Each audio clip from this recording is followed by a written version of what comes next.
एक छोटे से गांव में स्थित रेलवे स्टेशन, जो कि अब एक शहर का हिस्सा बन चुका था, अपने भूतिया होने के कारण पूरे देश में मशहूर था।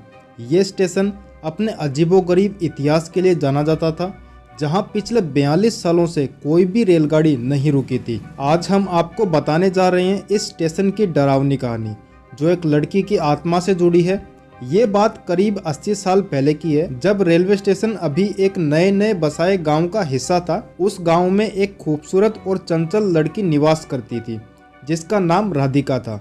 राधिका का परिवार स्टेशन के पास ही एक छोटे से घर में रहता था। राधिका के पिता रेलवे विभाग में काम करते थे और उसका परिवार आमतौर पर खुशहाल था। राधिका की मुस्कान और उसका व्यवहार गांव के लोगों को काफी भाता था। गांव वाले राधिका को देखकर काफी खुश होते थे। राधिका गांव से दूर शहर में कॉलेज में पढ़ाई किया करती थी और हर रविवार को वो अपने गांव आ जाया करती थी। ये सब ऐसा ही चलता रहा और राधिका खेलती कूदती कब बड़ी हो गई किसी को पता भी नहीं चला। फिर राधिका के पिताजी ने सोचा, अब राधिका के लिए कोई अच्छा सा लड़का देखते हैं और राधिका के हाथ पीले कर देते हैं। और एक दिन राधिका की शादी तय हो गई। राधिका भी काफी खुश थी और अपने नए जीवन के लिए उत्सुक भी। उसकी शादी के दिन पूरा गांव उत्सव के रंगों में रंगा हुआ था। स्टेशन पर भी एक विशेष व्यवस्था की गई थी, ताकि जो लोग शादी में शामिल होने आए हैं उन्हें किसी प्रकार की कोई परेशानी का सामना न करना पड़े। शादी के दिन गांव की ओर से रेलवे स्टेशन तक का रास्ता सजाया गया था और चारों तरफ खुशी का माहौल था। राधिका भी शादी के लाल जोड़े में काफी खूबसूरत लग रही थी, पर इस खुशी को क्या पता किसकी नजर लगी और वो हुआ जो किसी ने सोचा नहीं था। राधिका की बारात आने ही वाली थी और राधिका ने अपने कॉलेज की सहेलियों को भी अपनी शादी में बुलाया था। तो राधिका अपनी सहेलियों का इंतजार कर रही थी। तब किसी ने राधिका को बताया कि आपकी सहेलियां जिस ट्रेन में आने वाली थी, वो ट्रेन अभी कुछ ही देर में स्टेशन पर पहुंचने वाली है। तो राधिका ने सोचा कि मैं किसी को भेज देती हूं उनको स्टेशन से लाने के लिए, लेकिन उसने अपने आसपास देखा तो कोई भी फ्री नहीं था, सभी शादी की तैयारियों में लगे हुए थे। तो राधिका ने सोचा कि क्यों ना मैं ही अपनी सहेलियों को लेने के लिए स्टेशन पर चली जाती हूँ। क्योंकि रेलवे स्टेशन राधिका के घर के बिल्कुल पास में ही था, तो राधिका अपनी सहेलियों को लेने के लिए चली जाती है और ट्रेन आने का इंतजार करने लग जाती है। थोड़ी ही देर में ट्रेन आते हुए दिखाई देती है और राधिका उठकर जहां प्लेटफॉर्म बना होता है उसके लास्ट कोने पर जाकर खड़ी हो जाती है। ट्रेन पास में आते हुए देखकर वो जैसे ही पीछे हटने के लिए मुड़ती है, उसका पैर फिसल जाता है और वो पटरी पर आ गिरती है। क्योंकि ट्रेन की स्पीड तेज होने के कारण राधिका को उठने का भी मौका नहीं मिला और वो ट्रेन राधिका को कुचलती हुई आगे बढ़ जाती है।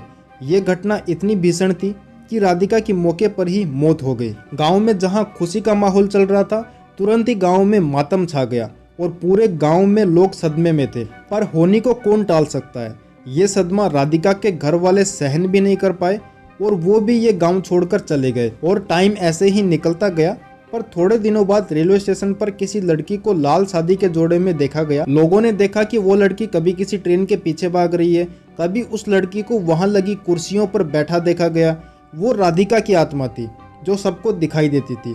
क्योंकि राधिका की आत्मा को शांति नहीं मिली, ऐसा माना जाता है कि राधिका की आत्मा रेलवे स्टेशन पर ही घूमती रहती है और अपनी सहेलियों का इंतजार करती है। राधिका की आत्मा की वजह से रेलवे स्टेशन पर अब अजीब अजीब सी घटनाएं होने लगी थी।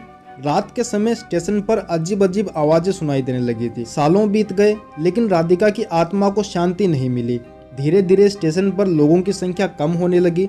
स्टेशन पर आने वाली ट्रेनें भी अचानक बंद हो गई और इस स्टेशन को एक अजीब सी छवि मिल गई।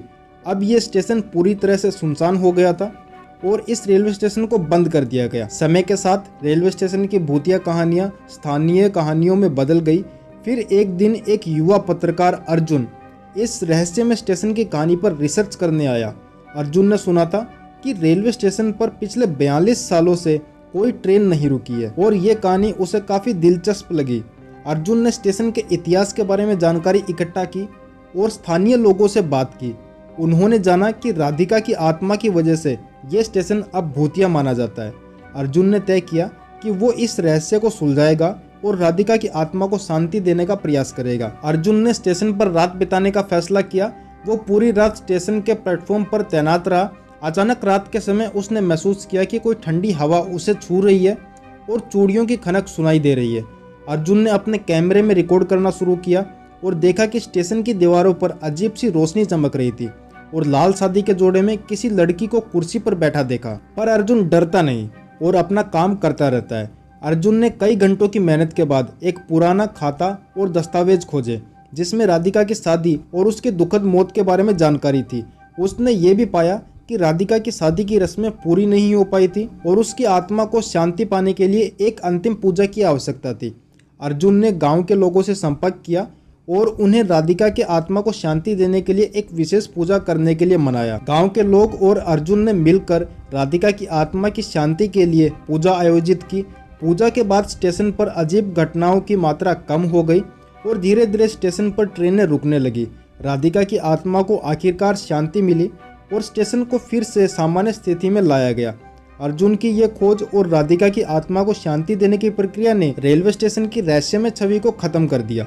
आज भूतिया रेलवे स्टेशन एक सामान्य रेलवे स्टेशन है और इसके पुराने दिनों की यादें अब केवल कहानी बनकर रह गई हैं। दोस्तों, उम्मीद करता हूं कि ये वीडियो आपको पसंद आई होगी। अगर वीडियो पसंद आई है तो वीडियो को लाइक जरूर कर दीजिए और अगर आपने चैनल को अभी तक सब्सक्राइब नहीं किया तो चैनल को अभी सब्सक्राइब कर दीजिए। साथ में बेल आइकन को प्रेस करके ऑल पे सेलेक्ट कर दीजिए ताकि जो भी नया वीडियो इस चैनल पे अपलोड हो उसका नोटिफिकेशन आप तक सबसे पहले पहुंच सके। धन्यवाद।